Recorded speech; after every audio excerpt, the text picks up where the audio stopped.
Bonjour Vincent Némon. Bonjour Karine Roux. D'abord pour commencer, est-ce que l'Église de France sera représentée ce soir à la marche contre l'antisémitisme? Oui, elle sera représentée par le secrétaire général de la Conférence des évêques et puis par un évêque auxiliaire de Paris. Voilà, ils seront là officiellement. C'est l'affaire de tous? Bien sûr, c'est l'affaire de tous. La Conférence des évêques a exprimé non seulement son soutien à l'élan national qui va se voir cet après-midi, mais aussi, plus loin que cela, à exprimer sa fraternité. Vous savez que les catholiques se considèrent comme les petits frères des juifs. Et donc, il était important que nous puissions dire aussi à nos frères juifs que nous les soutenons. La question est surtout que cette haine que l'on voit naître dans la société est délétère. C'est qu'elle est en train de fracturer la société. Donc, il est important que tout le monde travaille à la fraternité. Ce n'est pas une question seulement religieuse, c'est une question de société. Ça veut dire que vous appelez ce matin les catholiques à s'y rendre aussi à cette marche? Bien sûr, évidemment, ceux qui peuvent doivent s'y rendre. C'est un signe important qu'on donne à la société, quelle que soit la religion que l'on a ou les croyances que l'on peut porter. Vous l'expliquez, le retour de cette haine? Oui, je ne sais pas si on peut l'expliquer. Ce que je vois, c'est qu'elle est à la fois, elle s'exprime envers les politiques, envers les journalistes, envers les religions, les religieux, et elle concerne toutes les religions. Nous voyons aussi un sursaut des actes anticatholiques contre les églises, contre les personnes. C'est vrai aussi pour les personnes musulmanes. Donc, de fait, elle est peut-être encore un peu sporadique. On peut espérer qu'elle soit la fête de quelques personnes seulement. C'est ce qu'on peut espérer. En tout cas, c'est un signal très mauvais pour la société, et il est temps qu'on resserre les liens et les rangs. Alors, beaucoup de scandales aujourd'hui qui concernent l'Église. On va commencer par, c'est pas un scandale, mais c'est une affaire qu'on a évoquée hier avec la ministre de la Justice. Le film de François Ozon, Grâce à Dieu, sortira finalement demain comme prévu. La justice en a décidé ainsi. Le père Prénat, mis en cause dans des dossiers d'actes pédophiles, s'opposait à la sortie de ce film. Il considérait qu'il n'avait pas été jugé, qu'il y avait atteinte à la présomption d'innocence. Est-ce que vous approuvez cette décision de la justice ? Nous ne commentons pas les décisions de justice, par principe. La justice, vous savez, pour les affaires que nous vivons en ce moment, qui sont douloureuses, qui sont scandaleuses, comme vous le dites, la justice est une partie de notre République à laquelle nous faisons confiance. Et donc, nous ne commentons pas une décision de justice. Comme vous l'avez dit, le film de François Ozon n'est pas un scandale. Et nous le voyons comme une pierre de plus dans cette construction que nous avons à faire contre la lutte contre la pédophilie. C'est un film que j'ai vu, que nous avons vu pour certains d'entre nous. Et alors ? C'est un excellent film du côté des personnes victimes qui sont présentées. Je pense que M. Ozon a beaucoup de talent, évidemment, et la peinture qu'il fait des personnes victimes qui construisent cette association qui est une peinture extrêmement fine. Il est utile pour libérer la parole, c'est ça que vous voulez dire ? Sans doute. Oui, absolument. Elle montre que ces personnes ont eu du courage, aussi des interrogations, des contradictions. C'est une très belle peinture de ces personnes. On peut déplorer que du côté de l'Église et des personnages qui sont mis en avant, il y ait peut-être un petit peu moins de cisaillement, un petit peu moins de finesse d'approche. Et vous l'avez cité le père Prénat, mais on peut aussi citer Madame Maire, qui aussi a fait un recours parce qu'elle a été non seulement citée, mais jouée à l'écran, sans être vraiment prévenue. On peut comprendre que pour cette personne, ce soit difficile à vivre. L'Église se retrouve cette semaine dans un sommet historique. On dit toujours ça avant, on va voir ce qu'il en sort. Et c'est là qu'on saura s'il est historique, contre les abus sexuels. Qu'est-ce qu'il faut espérer de cette rencontre au Vatican ? Alors, vous avez raison de dire qu'on verra après. Le pape lui-même a dit qu'il ne fallait pas surdimensionner les attentes de ce sommet. Ce qu'on peut attendre, c'est que l'Église soit encore plus une maison sûre, comme le pape le souhaite depuis des années. Une maison sûre, c'est-à-dire... Non, elle ne l'était pas, elle n'est pas assez, elle ne le sera jamais assez, donc il faut travailler à la sûreté de cette maison. Ce sommet réunit, vous l'avez dit, les responsables des églises du monde entier, qui sont des évêques. Et donc le Saint-Père veut travailler à la responsabilité de ces personnes, qui doivent prendre leurs responsabilités. Elles ont commencé à le faire en France.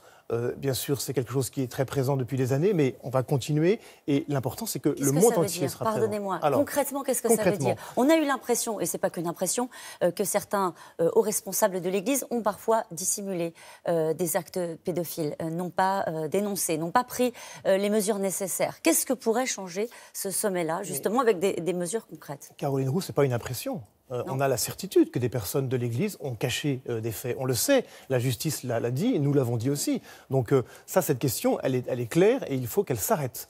Donc ce sommet a l'avantage de réunir le monde entier. L'Église est une organisation universelle et donc ce sommet a l'avantage de mettre tout le monde, je dirais, dans le même bain. C'est une première. C'est une première et il est nécessaire que les évêques du monde entier entendent plusieurs points. Je vais rapidement vous le dire. Le premier, c'est l'importance de la place des personnes victimes dans la lutte contre la pédophilie.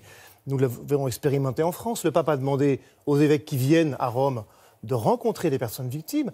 Il y en aura des victimes d'ailleurs. Il y en aura des victimes, une vingtaine, je crois, qui seront là pour témoigner. On ne connaît pas leur identité d'ailleurs, on ne peut pas savoir qui c'est. Mais voilà, donc l'importance de la parole des victimes, et ce n'est pas du baratin de dire cela, c'est-à-dire qu'elles sont vraiment constructives de la lutte, parce qu'elles apportent un témoignage qu'on ne peut pas comprendre si on ne les rencontre pas. Ce n'est pas quelque chose d'intellectuel, ce n'est pas théorique.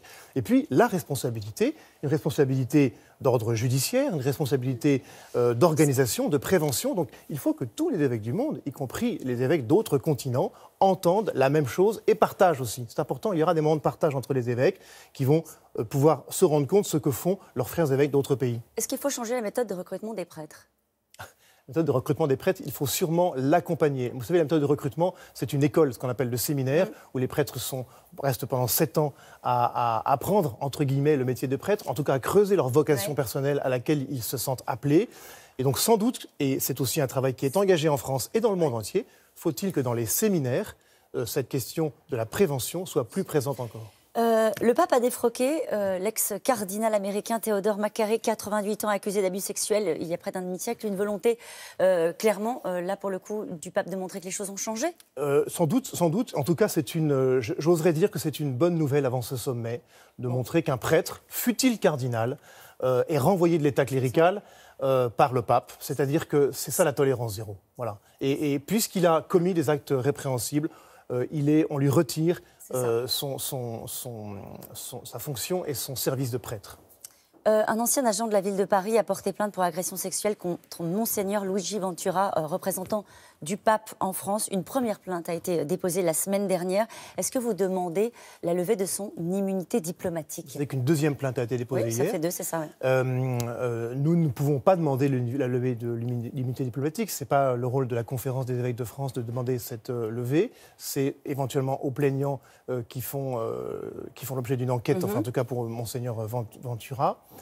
Ce qui est clair, c'est que si des faits répréhensibles ont été commis, si des agressions sexuelles ont été commises, il faut qu'ils soient sans doute punis. Voilà, c'est tout ce qu'on peut dire aujourd'hui. Dans l'état actuel de nos connaissances, on ne sait pas ce qui s'est passé exactement. Je termine avec le dernier livre, pour le coup, scandale, qui sort dans le monde entier. Il enquête sur la place de l'homosexualité au sein du Vatican. L'auteur met à jour l'hypocrisie d'une institution qui, par ailleurs, a souvent milité contre les droits des homosexuels. Est-ce que ce livre met fin à un non-dit ?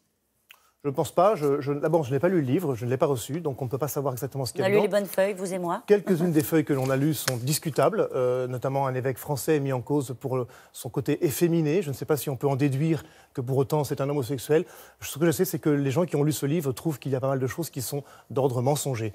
Mais la question n'est pas là. La question est de savoir si l'homosexualité qui a été présente au Vatican a été la cause, oui ou non, du secret et du silence.